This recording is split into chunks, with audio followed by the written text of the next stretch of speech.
Si tu veux te lancer dans un projet bois et que t'as pas de dégauchisseuse, dis-toi que c'est déjà mort. La dégauchisseuse, c'est la base pour commencer. C'est ce qui va te donner une surface plane de référence pour ensuite y passer dans la raboteuse et affiner à l'épaisseur de ton choix. Alors de tête, il me semble que si on va un peu loin dans l'historique des vidéos, on avait fait une vidéo qui disait pas besoin de dégauchisseuse, la technique elle est là. Alors, si t'as pas de dégauchisseuse, tu peux t'en passer.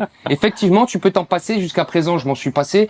Mais aujourd'hui, j'en ai à la casquette pour rester poli. Tu vois, alors il y a une technique, si jamais tu veux le savoir, je te mets la vidéo juste ici, sinon tu peux avoir un router sled qui fera l'affaire, mais franchement la dégauchisseuse ça reste la base, le Graal. Du coup Orange c'est Vévor. Ah non. J'y ai pensé mais non, c'est Triton. C'est nouveau à l'atelier, c'est la première fois que j'ai du Triton, donc j'irai pas d'autres retours sur les autres outils, donc je vous vois venir en commentaire. On parle dégauchisseuse, pas d'autre chose. En tout cas, moi j'ai eu des très bons retours de personnes que je connais qui en possèdent une. Donc, on va se faire un petit avis. Moi, je l'ai déjà testé 2-3 fois. J'en suis pas mécontent. Il y a juste une chose que je peux vous dire tout de suite. Là, je vous fais une promesse. C'est une galère au montage. Alors c'est du vécu plus qu'une promesse. Ouais, c'est du vécu plus qu'une promesse. Non, mais je te le promets que quand tu vas l'acheter, que tu vas la monter, tu vas voir, ah ouais, effectivement, il m'a pas menti le con. Notice d'utilisation pleine de schémas, mais schémas incompréhensibles. Donc, j'ai fait mon petit... comment on pourrait dire, mon petit amateur, je suis allé sur YouTube, je suis allé regarder un tuto Ah, c'est bon. comme quoi ça sert ces putains de vidéos. Je vous la mettrai dans la description parce qu'il m'a bien sauvé la mise, le gars. Non, franchement, les dessins sur la notice, c'est une merde. Le gars qui te fait les graphismes, ça dégage. Ouais. Et la conception de la machine, alors la machine, elle est bien, elle est belle, elle est pratique. Le réglage du guide, c'est vraiment bien. Mais alors, par contre, la conception... Je trouve que c'est vraiment mal chié parce qu'au montage, genre juste mettre ce petit boulon là, j'ai galéré parce que et pourtant mes doigts ils sont pas si gros que ça. Hein. Enfin bref, voilà, il y a des moments, j'étais à la limite d'opter un câble, tu vois, je serrais une vis avec une clé Allen. Gros, avec ma clé Allen, je pouvais bouger que ça. C'est bien, ça te montre si t'es patient ou pas, c'est un test. Ouais, il faut qu'il fasse des clés Allen, comment on dit, spécial Triton, des clés Allen Triton, des Triton clés Allen. Voilà, merci Flav. De rien, c'était un plaisir. Des clés Allen à cliquet. C'est ça que je voulais dire. Alors la petite, elle fait 1100 watts. Elle a une largeur de dégauchissage ou de rabotage comme tu veux de 152 mm. Et ils annoncent une passe jusqu'à 3,2 mm d'épaisseur. Alors là, je sens la patate arriver, comme sur toutes les marques où ils disent 3 mm ça passe. Franchement, fais pas le bourrin tout de suite. Fais millimètre par millimètre, tu auras un joli résultat. Tu feras pas forcer ta machine parce qu'on reste quand même sur une petite bébête quoi. Allez, on teste 3 mm tout de suite. On est sur une vitesse à vide de 8000 tours par minute. Étant donné que c'est un double tranchant, grosso modo, tu as 16 000 coupes par minute. La table, alors mon petit Flav, la table, c'est ça là, la petite partie noire. Elle fait 771 mm de long par 250 de large. Et elle pèse 25,4 kg. Alors c'est pas trop lourd, mais pour les petits gaziers, un peu quand même. Un peu comme Vévor, j'ai rien trouvé sur les décibels par contre. Après, ce que je peux dire, c'est que c'est le genre de machine qui gueule. Donc quoi qu'il arrive, EPI. Et puis tu fais coucou voisin, t'as vu, je fais du bordel. J'embraye. La machine, elle est livrée avec plusieurs accessoires. Alors déjà, tu as ces deux petites poignées à ajouter. On va dire que ça fait une petite rallonge de table, mais toute petite la rallonge de table. Là, on a le bras. Après, on est sur du classique. Je vais pas dire que le guide c'est un accessoire. Grosso modo, voilà, on a les deux petits blocs poussoirs. Parce que si je lis la liste dans la description, t'as beaucoup d'accessoires, mais en fait, ça fait partie des basiques d'une... Ah bah c'est sûr que s'il compte les vis... D'une dégauchisseuse, quoi. Voilà, donc accessoires, bloc, poussoir. Mais c'est déjà bien. Hein. Ah oui, non mais... Non, tu me fais mentir. Il y a aussi le classique. Ah. Celui-là. Mais bon, celui-là, comme sur toutes mes autres machines, il restera bien rangé à sa place. Ouais, je préfère mettre les doigts. Donc forcément, sur cette machine, il y a du montage à prévoir. Selon eux, rien de bien sorcier. Après, je te dis, les dessins dégueulasses, la conception pas ouf. Mais sinon, c'est, voilà, t'as 2 vis à mettre pour les poignets, t'as 2 vis à mettre ici pour là. Il faut fixer le capot, tu vois, ces deux écrous qui, franchement, je les trouve assez merdiques à mettre. Et la partie arrière qui vient maintenir le guide. Voilà, franchement, c'est pas compliqué à faire. Mais si tu te bases à la notice, tu vas pas te comprendre. Ou alors, je suis très con. Ah. Je suis con? Ça soulève peut-être un point, ouais. Bah, peut-être un petit peu quand même. C'est ça. Bon, là, on n'est pas sur une vidéo unboxing ou montage de la machine. Donc, au cas où, je te mets la description du collègue qui m'a bien servi. Ta petite vidéo, elle m'a bien aidé. Merci, mon gazier. Je te fais de la pub, t'as vu? Moi, ce que je peux te dire déjà sur la machine, c'est une machine qui paraît très robuste et sans chichi. Et ça, c'est ce que j'aime. C'est à l'utile, le principal, et il se concentre sur ça. Par exemple, le guide, il est très bien fait. Il a des petits raccourcis de réglage. On verra ça tout à l'heure pour l'angle à 45 degrés ou l'angle à 90. C'est la base, mais au moins, tu as un truc précis. C'est ce qu'on lui demande à la petite. Pas besoin de fonction qu'elle te fasse le café, on s'en branle. Petit carter en acier. On a 4 points d'ancrage si on veut la fixer sur l'établi. Bon, on a les petits tampons là, tu vois, je vais l'essayer sans les tampons. Je pense qu'elle va pas trop branler. Et plus tard, je la fixerai sur un établi. Au moins, ce sera stable. Mais c'est déjà, voilà, franchement, à première vue, ça paraît très robuste. Si on parle du carter d'aspiration, on en a un qui est tout petit là. Si tu veux, j'ai ajouté un adaptateur pour pouvoir se brancher à mon aspi à côté. Mais je trouve que voilà, le tuyau d'aspiration est peut-être pas adapté. Ils auraient pu mettre directement un gros, parce que c'est des machines, voilà, hein, ça dégage du copeau, ça balance, donc il faut vraiment que ça évacue. Et en plus, tu vois, mon petit Flav, j'ai fait un petit système un peu. Tu m'as fait, c'est un hommage. Ouais, pour moi, c'est un hommage. Scotch orange. Ça me plaît. Tu vois, ça c'est moi ça. Voilà. C'est beau. Coucou Flav. C'est beau. Par contre, ça pose une vraie question. Mais bon, c'est beau. C'est quoi la question? Bah, la question, c'est pourquoi est-ce qu'on peut pas mettre quelque chose de plus facile, quoi. Enfin, je veux dire, on est obligé de mettre du scotch, quoi. Eh ben, parce que raccord pas tout à fait bonne taille. Eh oui. Toi comprendre? Eh oui, mais pourquoi pas bonne taille? Consanguinité? Question? Bah, à moitié. Ok. Ah, vas-y. Ah, j'ai une question. Oui. Excusez-moi, hein, je me permets. Nous sommes en live. Non mais en fait ça pose vraiment une question, c'est-à-dire que t'as ça, t'es dégoûté si t'as pas de raccord ou de machin, enfin ça te bloque direct quoi. Ouais. Il devrait quand même le dire que le raccord il est, je sais pas. Il est pas fourni. C'est pas ouf, enfin j'en sais rien, ouais, je sais pas, mais tu sais t'as une machine, t'es dégoûté quoi, tu peux pas mettre d'aspirateur, tu peux rien mettre. Non, puis en plus en vrai de vrai sur un aspi à aussi vénère, c'est ça, c'est un problème de complexe. Sur un aspi à copeaux, c'est standard le tuyau, le diamètre et bah tout. Voilà, tu vois, et ben alors. Mais après, c'est pas contre Triton spécifiquement, parce que regarde, la raboteuse DeWalt, il a fallu que j'imprime un raccord en 3D pour m'adapter. C'est là aux fabricants à s'adapter à ceux qui font les tuyaux d'aspiration. Ouais, mais tu vois, je trouve que c'est pas cool où on est sur la lutte anti-poussière un peu de partout, sur la santé, la prévention et tout ça, et personne fait un truc à peu près standard. Non. Comme l'USB-C, quoi. Voilà. Prenez exemple. Là, tu te retrouves avec un raccord d'aspiration qui fait 50 mm de diamètre, comparativement à celui-là, tu vois la diff, quoi. Ah bah oui. Donc c'est dommage. Mais après, voilà, c'est des détails. Là, j'ai la chance d'avoir du scotch orange et d'un raccord fourni par Chipache. Donc ça va. Après, sinon, ah bah écoute, j'aurais pris mon imprimante 3D, je me serais démerdé. Non mais si t'as pas de 3D. Voilà, c'est là où je voulais en venir. C'est pas tout le monde qui a la chance d'avoir une imprimante 3D, bordel. Le guide, il est en aluminium extrudé. Donc, verrouillable et déverrouillable dans plusieurs positions. Putain, mais j'ai de la force finalement, parce que j'ai serré, hein, mon gazier. C'est le serrage d'origine, non? Alors tu vois, regarde, viens me filmer là. Tu vois, ça c'est un vrai problème. Ça ne passe pas. Alors oui, il y a un système où tu tires, tu repasses, machin. Mais c'est mal chier. Pourquoi tu l'as pas fait 3 cm plus court et t'as qu'à tourner, tu vois? Là, t'es bloqué. Là, je trouve que c'est des détails cons, tu vois. Tu faisais moins de plastique, en plus ça te coûtait moins cher de faire une poignée plus petite. Et ça passait sans t'avoir de faire chier avec ce système-là. C'est des détails à la con, mais c'est chiant. Donc là, en fait, tu déverrouilles, tu vas pouvoir ôter ton guide, déjà, si tu veux t'en servir sans, mais je te le conseille pas forcément. Ensuite, mon petit Flav, là, il va falloir que tu changes de cadre. Tu vois le petit rond, là? Est-ce que tu le vois? Oui, là, oui, on le voit. Oh. En gros, c'est un petit aimant. Il va venir s'aimanter sur la petite tige qui est réglable. Donc là, j'ai pas eu besoin de la régler, c'était très bien réglé d'usine. Et ça va te permettre d'avoir ta butée à 90 degrés. Donc, en gros, tu déverrouilles, tu te plaques sur ta tige, t'es sûr d'être à 90 degrés. Ensuite, tu vois là, on a 2 autres petits ronds, 2 autres petits aimants. Ça va être ta butée, enfin, ton angle à 45 degrés. Donc là, très pratique. Tu viens, tu te mets. Ah oui. Comme ceci. Et tu verrouilles après, parce que c'est la merde. Et tu sauras que tu es sûr d'être à 45 degrés, mon con. Une fois que tu es bien mis sur la tranche, tu es à 45 degrés. T'as pas besoin de vérifier. Une fois que tes réglages sont faits, tu peux y aller. Tu peux faire le mariole, le bourrin, comme tu veux. Donc là, tu vois, on a le petit bras et le capot protecteur. Donc, un grand classique, hein, que tu viendras régler en fonction de la planche que tu as à passer. Là, tu règles ta hauteur. C'est pareil, un grand classique à régler en fonction de la planche que tu as à passer. Ça fait le taf. Juste ici, tu as la molette pour régler ta profondeur de coupe. Donc, c'est très simple. Quand tu vas la tourner, ça va lever ou descendre cette table.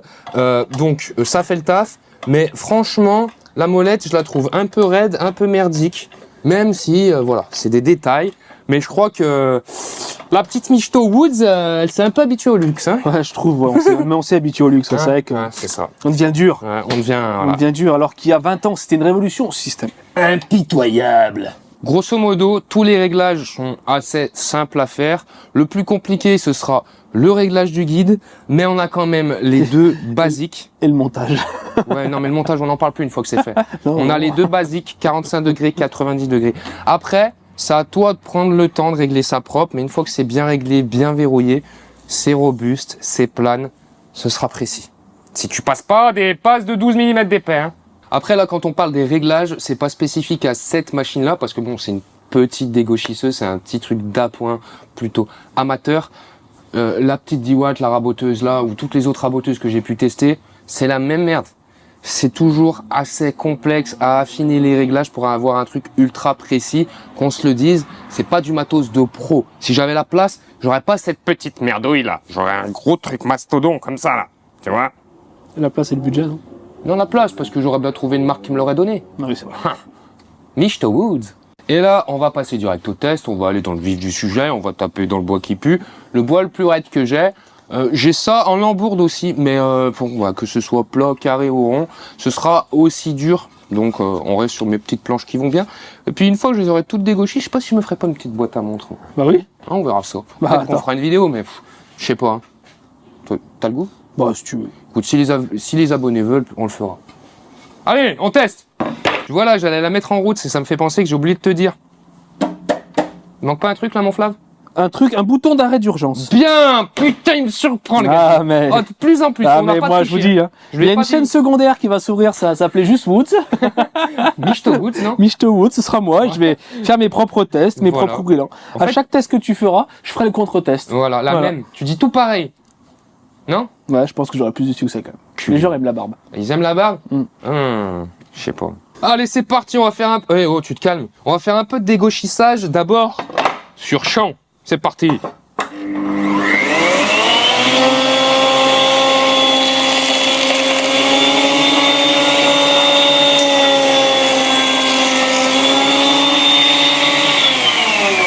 Donc là, tu vois, on a le champ qui n'est pas dégauchi, avec le petit chanfrein. Et là, une fois que c'est dégauchi, c'est parfaitement plane. C'est plat, hein. Tu as un angle nickel à 90 degrés. Maintenant, on va dégauchir cette face-là. Donc tu vois, c'est très léger, mais regarde. Ça bouge un peu. Ouais. Ça bouge un peu. Donc ça veut dire que ce n'est pas parfaitement plane. C'est pas faux. Donc là, on va dégauchir cette surface et sans cut, parce qu'après ils vont encore dire qu'on a triché, on refera un petit test pour leur prouver que c'est parfaitement plane. Allez, tu es prêt mon petit Flav? Je suis prêt. Let's go!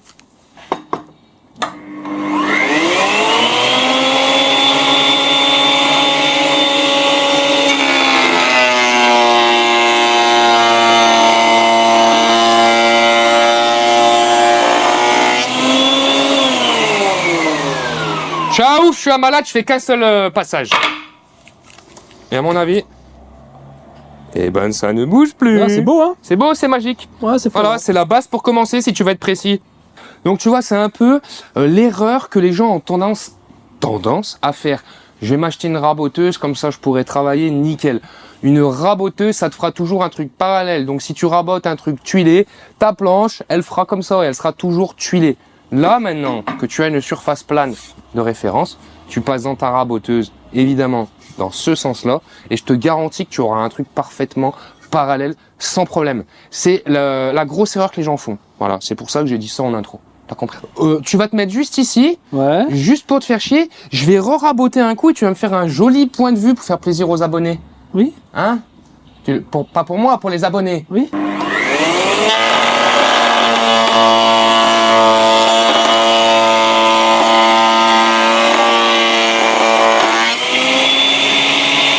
T'as une main à faire une pub dans le BTP, hein, je te le dis. Hein? T'as une main à faire une pub dans le BTP. Ah ouais? Ouais. Comme ça? Cagneuse, rugueuse, ah ouais, dans la ouais. fumée, la poussière du bois, c'est beau. Ah, on sent que c'est une main qui travaille, quoi. De temps en temps, ça m'arrive. Flav, on va refaire plaisir aux abonnés, s'il te plaît. Je vais raboter un coup. Je vais enlever le tuyau là et tu vas mettre ta bouche à la place. Super. On fait comme ça? Ouais. 50 mm de diamètre, tu les rentres. Hein. Ouais, je les rentre facile. Et puis on va demander aux abonnés de t'acheter un Becherel aussi, allez. Pourquoi? Parce que tu sais pourquoi c'est pas possible? Parce que depuis tout à l'heure, je fais du playback, c'est ChatGPT qui parle. Ah. Ok. Tu vois, j'étais en pleine réflexion parce que là, on est sur notre phase de test. J'ai pas une sérieuse réflexion, ça fait 40 minutes qu'on y est dessus, vas-y. Oh, mais ta gueule. J'étais en pleine réflexion parce que sur notre phase de test, je me suis dit, je passe directement le bois le plus dur que j'ai à l'atelier. Il n'y a pas besoin de faire 150 tests. Il n'y a pas besoin que je passe du chêne ou du pin parce que ça passe. Par contre, ce qu'on peut faire, c'est aller au max de ce qu'ils disent dans la recommandation. Ça, j'aime beaucoup. Même plus que le max. Oh. Non, on va d'abord au max. Comme tu veux. Et après, on voit si je suis motivé ou pas. Allez. On est au max, là? Bah, je crois parce que... Ah oui, c'est... J'ai plus de force. Et je me suis arraché, regarde. Tu vois, j'ai fait bobo. Tu fais un petit bobo, tu fais bisous. Pour une fois que... Allez. Donc maintenant, ce que tu vas faire, tu vas plutôt te mettre de là-bas. Comme ça, une fois que je suis sur le rouleau, là, je lâche et on voit quelle vitesse elle part, la planche. Ah oui, le kickback. Incroyable. Allez, personne derrière. Allez, c'est bon. T'es pas habitué à dire cette phrase. Hein? Vas-y. J'ai un peu peur quand même, je vais mettre les patins là.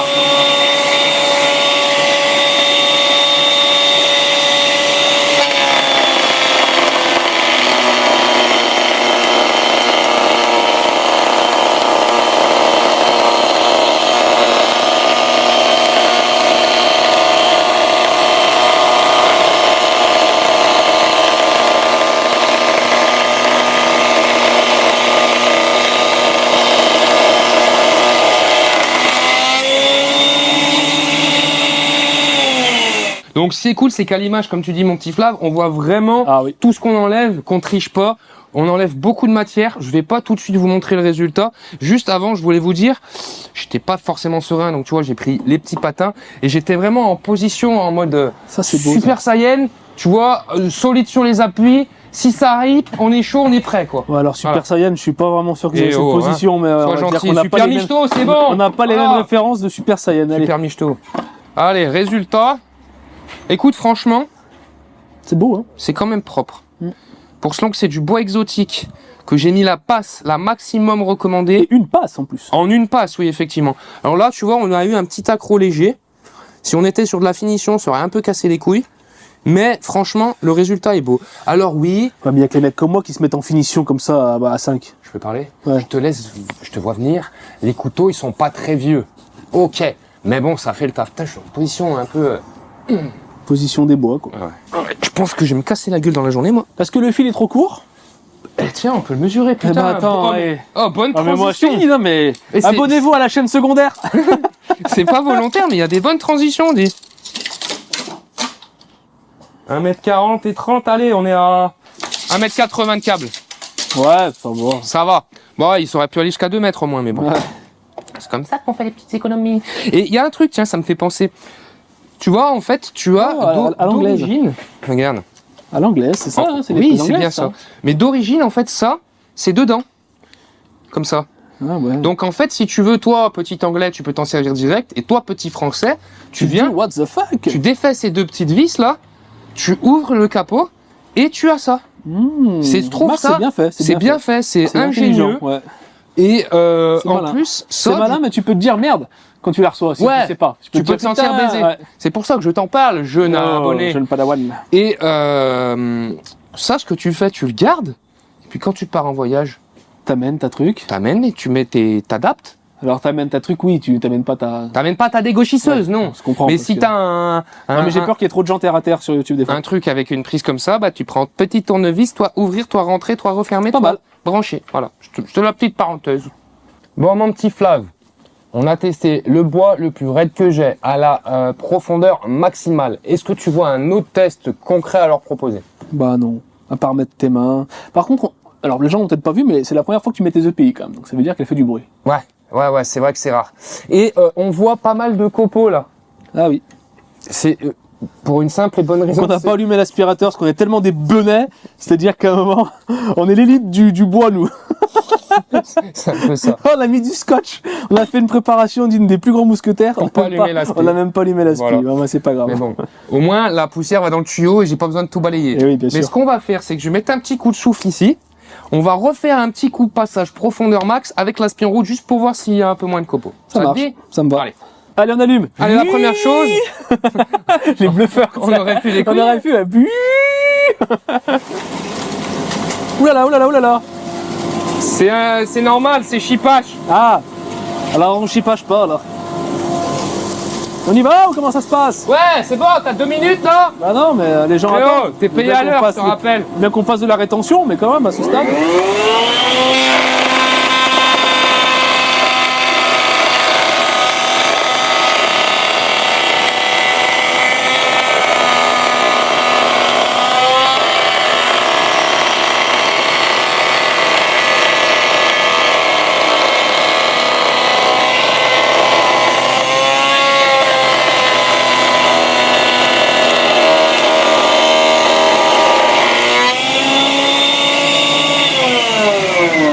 Alors il y en a un peu quand même, hein. Il y a quand même un peu de Il y a poussière. un peu de poussière, ouais. Il y en a, ouais, Ah, ça va, un petit poil peu. moins peut-être, mais il y a quand même de la poussière. Donc après c'est une dégo, hein, ça m'étonne pas sur une dégauchisseuse, même la raboteuse. Mais franchement, je suis agréablement surpris du résultat, quoi. Ah, c'est le principal. Ouais. Tant pis les poumons. Hein. Non, mais ça fait. Ah non, mais c'était un beau meuble, tu peux, voilà. T'as vu ce que j'ai fait? Maintenant, si je te parle, axe d'amélioration, c'est simple, il y en a 4. Raccord d'aspiration, amélioration. S'il te plaît, Triton, prends ça en compte. Amélioration du temps de montage. Éviter de poser un RTT d'un jour pour monter ta machine, quoi. Ouais, c'est... Ouais, c'est... Ouais. Ah, si, amélioration du temps de montage. Ouais, Ou notice d'explication beaucoup plus... Non, beaucoup puis plus je me soft. suis niqué tous les doigts en la montant. Hein. Tu trappes contre les ferrailles. Pour ça, c'était vraiment la merde. Autre axe d'amélioration, parce que là, on divague et après, tu vas me faire oublier ce que je dis, comme à chaque fois. Et après, tu vas dire, ouais, t'as besoin d'un Becherel enculé. Ça, c'est noté dans le Becherel, je crois. Hein. Ouais, il est officiel. Axe d'amélioration, arrêt coup de poing, c'est toujours la sécurité, c'est quand même important, même si c'est pas grand chose. Justement, c'est pas grand chose, donc Triton, tu peux le faire. Axe d'amélioration, longueur de câble, tu pourrais rajouter quelques centimètres, ce serait toujours plus pratique. On est à 3. Il en reste un, 4, t'avais dit. Ah oui. Celui-là, non pas des moindres, mais bon. C'est la largeur de coupe. Donc là, on est à 152 mm, c'est-à-dire 15 cm,2, Flavien. Je préfère te retranscrire un peu les choses pour ta chaîne secondaire. Un petit truc un peu plus large, genre un 25, tu vois, ça aurait été cool. Mais bon, on peut pas tout avoir dans la vie. Puis bon, elle coûte pas une couille non plus, donc on peut pas tout avoir. Voilà. Oui. Ceci justifie cela. Alors globalement, ça reste une bonne machine d'appoint, une bonne machine pour transporter sur le chantier. Tu as un truc qui est robuste et précis. C'est ce que moi, personnellement, je lui demande. Mais je te déconseille quand même de faire des passes de 3,2 mm de profondeur déjà pour préserver tes couteaux, parce que ça sera toujours des frais qui arriveront plus rapidement, et pour la qualité de travail, parce que tu pourras à la longue avoir des petits phénomènes d'arrachement, arrachage, comme on dit dans le Becherel. Je sais pas, moi je sais juste que plus c'est long, plus c'est bon, c'est ça? Ah ouais, c'est ce qu'elles me disent toutes. Non, bon papa, c'est pas vrai. Ouais. Hein. Après ça, par rapport à la profondeur de coupe, c'est un conseil qui sera valable sur toutes les petites dégauchisseuses ou raboteuses de chantier. Petite parenthèse. Et d'ailleurs, je peux même rebondir parce que j'ai discuté plusieurs fois avec des abonnés qui ont vraiment de la bonne grosse machine d'enfoiré et ils passent jamais la profondeur maximale. C'est bien pour une raison. Mais perso, pour de la petite création, pour du petit mobilier ou pour travailler sur un chantier, franchement, vous pouvez y aller sans problème. Elle fait le taf, elle est robuste, elle est précise et en plus, elle est pas si chère que ça. Je vais aller regarder le prix parce que je me rappelle plus. Elle est à 360 balles au lieu de 450. C'est le moment d'en profiter. Elle est soldée chez Sauter Shop. Placement de produit, c'est ici, c'est maintenant. D'accord? On se croirait dans un téléachat, il me sort la pancarte de la marque. Je vous mets tous les liens en description. Non, sérieusement, 360 balles pour une petite dégo comme ça, comme ça, c'est vraiment pas cher. T'en as des moins chers, mais c'est moins bien. J'espère que cette vidéo, elle t'a plu. Si jamais t'as des questions, comme d'hab, t'hésites pas. Et puis bon, je crois que c'est ce qu'il te reste à faire. Je te le dis assez souvent. Tu mets tes pouces bleus et puis tout le reste.